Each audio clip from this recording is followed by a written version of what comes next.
Hello students, आज का हमारा टॉपिक है equity and equality, psychological and sociological perspective. निष्पक्षता और समानता, मनोवैज्ञानिक और समाजशास्त्रीय पहलू। कि हमारी जो निष्पक्षता है और हमारी जो समानता है, इसमें हमारे मनोवैज्ञानिक और सामाजिक जो हमारे दृष्टिकोण है वो क्या है, आज हम इसके विषय में बात करेंगे। तो जो हमारा साइकोलॉजिकल एस्पेक्ट ऑफ इक्विटी है, देखो हमें सबसे पहले ये पता है कि जो हमारी निष्पक्षता है वो क्या है। इक्विटी मीन्स है डिस्ट्रीब्यूशन ऑफ रिसोर्सेज इक्वली, कि जो हमारे रिसोर्सेज हैं, जो हमारे साधन हैं, उनका जो है बराबर से न्यायपूर्वक जो है डिस्ट्रीब्यूशन होना चाहिए। उनको अच्छे से, मतलब हम बोल सकते हैं न्यायपूर्वक उनको सबको अवसर मिलने चाहिए, है ना। तो इसमें हम बोलते हैं कि जब न्यायपूर्वक कैसे होगा, कि हम बोल सकते हैं कि निष्पक्षता को मनोवैज्ञानिक दृष्टिकोण से देखते हुए हम पाते हैं कि निष्पक्षता से अभिप्राय है कि जब संसाधनों का समान वितरण होता है। हम बोल सकते हैं कि जब एक व्यक्ति मतलब इकोनॉमिकली स्ट्रांग होता है, तो मतलब उसको जब पैसा मिलता है, तो हम बोल सकते हैं कि वो जो है संतुष्ट का, मतलब सेटिस्फेक्शन का और प्रसन्नता का और अपनी जो है शांति, जो मन में शांति होती है, उससे जीवन जो है व्यतीत करता है। लेकिन जब हमारे साइकोलॉजिकल एस्पेक्ट्स होते हैं, उसके साथ साथ हमें जो है कुछ एक हम बोलते हैं निष्पक्षता में कुछ एक हमारी समस्याएं आती हैं। उसको हम यहाँ पे देखते हैं कि हमारे साइकोलॉजिकल एस्पेक्ट में कौन कौन सी समस्याएं हमारे सामने आती हैं। जैसे सबसे पहली समस्या है असंतोष का अनुभव या feeling of dissatisfaction. Feeling of dissatisfaction क्या है, कि जब हम बोल सकते हैं कि जब कोई व्यक्ति अपने रिजल्ट को अपने निवेश के रूप में, मतलब हम बोल सकते हैं कि जब कोई दो काम करने वाले जो है व्यक्ति, एक ही संस्था में दो काम करने वाले व्यक्ति जो है आपस में एक दूसरे से यह तुलना करते हैं कि दूसरा व्यक्ति जो है अपनी कार्यक्षमता या योगदान के कारण अधिक मान्यता या मतलब अधिक पैसा कमा रहा है, या उसकी जो है उसकी बहुत अच्छी गुडविल हो रही है, जबकि दोनों को समान रूप से जो है जो उनके गुणवत्तापूर्वक कार्य थे वो दिए गए थे। तो जो पहला व्यक्ति है उसमें जो है डिससेटिस्फेक्शन की भावना, असंतोष की भावना आ जाती है, या उसको जो है असंतोष की भावना के कारण उसके मन में जो है ये हो जाता है कि यार मेरे साथ तो ऐसा ही होता है ना। देखो सीधी सी बात है कि जहाँ पे हम जब दो व्यक्ति एक ही जगह काम करते हैं, तो एक में असंतोष की भावना कैसे आ जाएगी, डिससेटिस्फेक्शन कैसे आ जाएगी, कि उनको जो है समान अवसर दिए गए काम करने के, लेकिन एक को तो है ज़्यादा अच्छे से उसका रिगार्ड किया जा रहा है, उसकी बातों को समझा जा रहा है, और दूसरे को नहीं समझा जा रहा। तो ये जो है इस स्थिति में जो है निष्पक्षता की जो अवहेलना करती है ना। तो हम बोल सकते हैं कि साइकोलॉजिकल पर्सपेक्टिव में हम यही देखते हैं कि बच्चे, जो भी बच्चे हैं या कोई बड़े हैं, जो भी इंडिविजुअल है, उसका जो है मानसिक रूप से वो संतुष्ट होना चाहिए जहाँ पे भी वो काम कर रहा है या जो भी काम वो कर रहा है। दूसरा है दुखद एवं निराशाजनक, सैडनेस एंड हैप्पीनेस। देखो दूसरा, जब हम बात करते हैं कि जब व्यक्ति के साथ ना एक जैसा न्याय नहीं होता है, तो वह व्यक्ति जो है निराश हो जाता है ना। जब व्यक्ति के साथ, जैसे हमने ऊपर भी बात की थी और वही बात अब दोबारा आ रही है, कि जब व्यक्ति के साथ न्याय ही नहीं होगा तो वो क्या हो जाता है कि उसका मन दुखी हो जाता है। जैसे हम बोल सकते हैं कि एक ही काम के लिए यदि कर्मचारियों के साथ उनके वेतन में, उनकी पदोन्नति में, है ना, एवं उनके प्रोत्साहन के आधार पर असमान व्यवहार किया जाता है, तो वहाँ पे व्यक्ति जो है अपने आप को निकम्मा और असमर्थ महसूस करने लगता है, जिससे कार्य में भी जो है बाधा उत्पन्न हो जाती है और व्यक्ति में जो है अवसाद, मतलब निराशा की स्थिति उत्पन्न हो जाती है। ये तो हमारा था जब हम बात करते हैं इक्विटी, कि जब हमारा जो डिस्ट्रीब्यूशन ऑफ रिसोर्सेज है वो क्या होता है, इक्वली होता है, और अगर इक्वली ना हो, है ना, तो कैसी कैसी प्रॉब्लम्स आ जाती है, असंतोष का अनुभव हो जाता है, दुख होता है कि यार हमारे साथ ही ऐसा क्यों होता है। दूसरी बात यह है हमारी साइकोलॉजिकल एस्पेक्ट्स ऑफ इक्वलिटी। यहाँ पे अब हम बात करते हैं कि मनोवैज्ञानिक के समानता के आधार पर क्या पहलू हैं, है ना। समानता के मनोवैज्ञानिक पहलू कौन से हैं? तो हमारे को पता है समानता क्या होती है। समानता होती है कि हम किसी भी जाति, धर्म, लिंग, समुदाय के हों, हम सब जो है समान हैं। तो यहाँ पे हम बात करते हैं योग्यता की भावना का विकास, developing the sense of capability. सबसे पहले हम ये बात करते हैं कि यदि सभी व्यक्तियों को, चाहे वे पुरुष है या महिला है, किसी भी जाति, धर्म, लिंग, समुदाय के हैं, शिक्षा तथा रोजगार के समान अवसर उपलब्ध होंगे तो वो एक खुशहाल जीवन जी सकेंगे एवं संतुष्टि प्राप्त कर सकेंगे, है ना। जब सब उनके साथ जो है इक्वल व्यवहार किया जाएगा। दूसरा है इसमें भय को दूर करने के लिए, हेल्प्स इन एलिमिनेटिंग फियर्स। देखो, सेवाओं एवं संसाधन जो होते हैं कि समान अवसर जब सभी व्यक्तियों को प्राप्त होंगे तो उसके मन में जो है भेदभाव और हिंसा का भय जो है वो समाप्त हो जाता है ना। इस प्रकार प्रत्येक व्यक्ति अपना विकास कर सकेगा तथा उसी के अनुरूप अपने भाग्य का भी फैसला स्वयं कर सकेगा। मीन्स कि जब के साथ सबके साथ जो है समान व्यवहार होगा, मतलब समानता होगी, सबको समान समझा जाएगा, तो उनके मन में जो है कि डर की भावना नहीं रहेगी। उनके मन में ये नहीं रहेगा कि हमारे साथ जो है भेदभाव हो रहा है। तो ये था इसका समानता के मनोवैज्ञानिक पहलू। अब हम बात करते हैं सोशियोलॉजिकल एस्पेक्ट ऑफ इक्विटी, निष्पक्षता के समाजशास्त्रीय पहलू।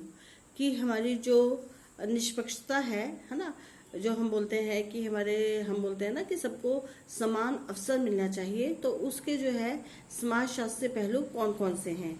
तो सबसे पहला है हमारा जो समाजशास्त्रीय पहलू है वो है असंतुष्ट व्यक्ति या अनसेटिस्फाइड जो पर्सन है ना। हम बोल सकते हैं कि जो असंतुष्ट व्यक्ति असामाजिक गतिविधियों में जो है वो बड़े आसानी से जो है वो लिप्त हो जाता है, मतलब असामाजिक गतिविधियां करने लगता है। जैसे असामाजिक गतिविधियां हमारी कौन सी हैं, जैसे चोरी करना या क्या बोलते हैं गलत काम करना जो समाज के लिए नहीं है। मतलब हम बोल सकते हैं हमारी जो असामाजिक गतिविधियां वो होती हैं जो समाज के कार्य के जो है विरुद्ध होती हैं, वो काम करने लगते हैं। जब हम बात करते हैं, जब उनको मतलब हम बोल सकते हैं कि जो असंतुष्ट होगा व्यक्ति, मतलब जो सेटिस्फाइड नहीं होगा वह ऊट पटांग काम करने शुरू कर देता है जो समाज के लिए लाभदायक नहीं होते हैं।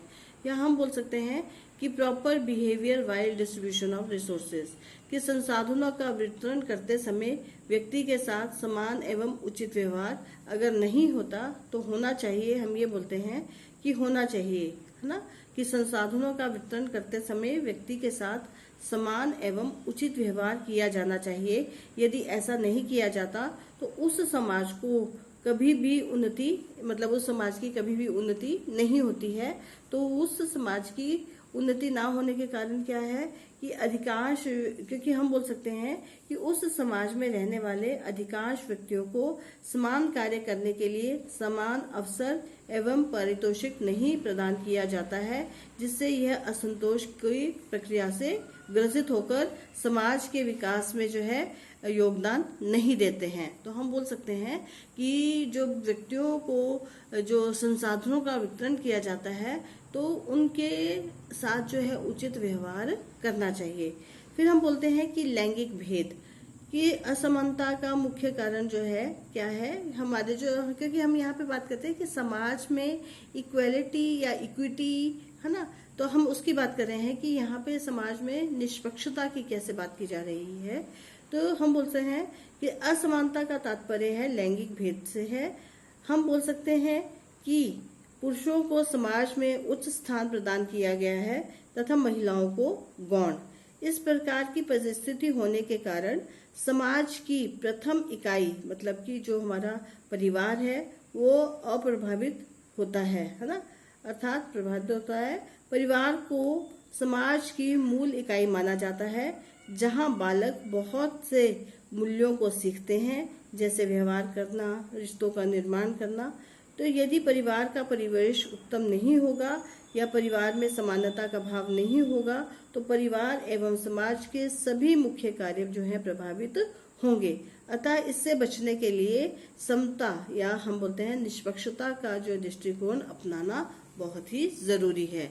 तो हम मतलब यहाँ पे समझ गए हैं कि जो हमारा समाजशास्त्रीय पहलू में निष्पक्षता का दृष्टिकोण है वो है सबसे पहला आ गया कि असंतुष्ट व्यक्ति जो है समाज के लिए सही नहीं है, या जब हमारा डिस्ट्रीब्यूशन ऑफ रिसोर्सेज होता है या उचित व्यवहार नहीं होता तब, या लैंगिक भेद, तो ये जो है निष्पक्षता जब नहीं होती है तो ये समाज के लिए जो है सही नहीं है। उसके बाद आता है हमारा सोशियोलॉजिकल एस्पेक्ट्स ऑफ इक्वलिटी, है ना। अब हम बात करते हैं कि हमारे जो सोशियोलॉजिकल एस्पेक्ट हैं, है ना, जो हमारे सोशियोलॉजिकल एस्पेक्ट हो किसमें, समानता में हमारे सोशियोलॉजिकल एस्पेक्ट्स कौन कौन से हैं।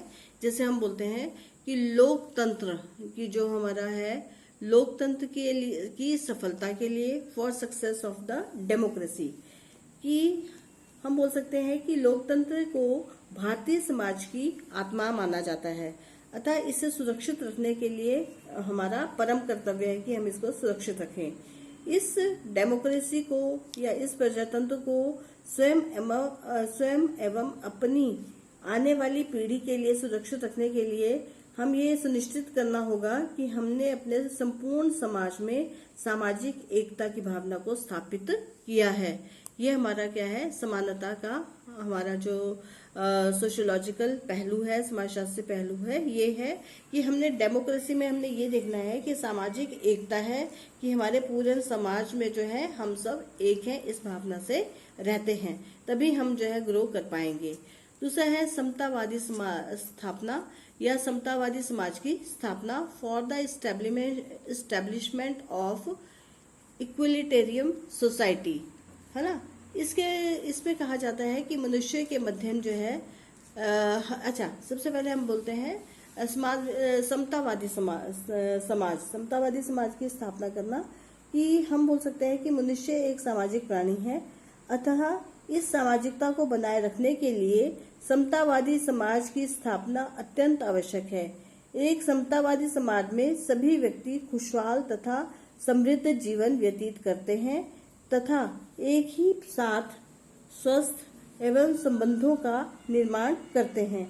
इस प्रकार समतावादी समाज के बगैर समाज में अव्यवस्था व्याप्त हो जाती है। तो हम बोल सकते हैं कि हमारा जो समाज है वो कैसा है, समतावादी समाज है, जहाँ पे सबके साथ अच्छे से एक जैसा व्यवहार किया जाता है।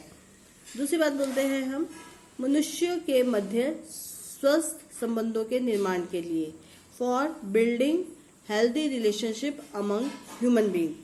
हम बोल सकते हैं कि जो हमारा, जब हम यहाँ पे बात कर रहे हैं समानता के समाजशास्त्रीय पहलू की, तो हम बोल सकते हैं कि व्यक्तिगत विभिन्नताओं वाले व्यक्तियों के साथ परस्पर संबंध जो है अच्छे होंगे तो राष्ट्र जो है क्या करेगा, विकसित करेगा, और इसके अभाव में किसी भी राष्ट्र का विकास नहीं किया जा सकता। स्वस्थ संबंध मात्र तभी स्थापित किए जा सकते हैं जब बिना किसी भेदभाव के सभी संसाधनों तक सभी व्यक्तियों की समान पहुंच हो, क्योंकि यह समान पहुंच ही उनको मनोवैज्ञानिक संतुष्टि प्रदान करती है। जब हम मतलब दिल से खुश होंगे तभी हम अपने समाज के लिए भी कुछ कर सकते हैं, है ना। तो आज हमने किसके विषय में पढ़ा, आज हमने जो है साइकोलॉजिकल एस्पेक्ट ऑफ या हमारा जो सोशियोलॉजिकल एस्पेक्ट ऑफ इक्वलिटी और इक्विटी के विषय में पढ़ा। तो थैंक यू क्लास।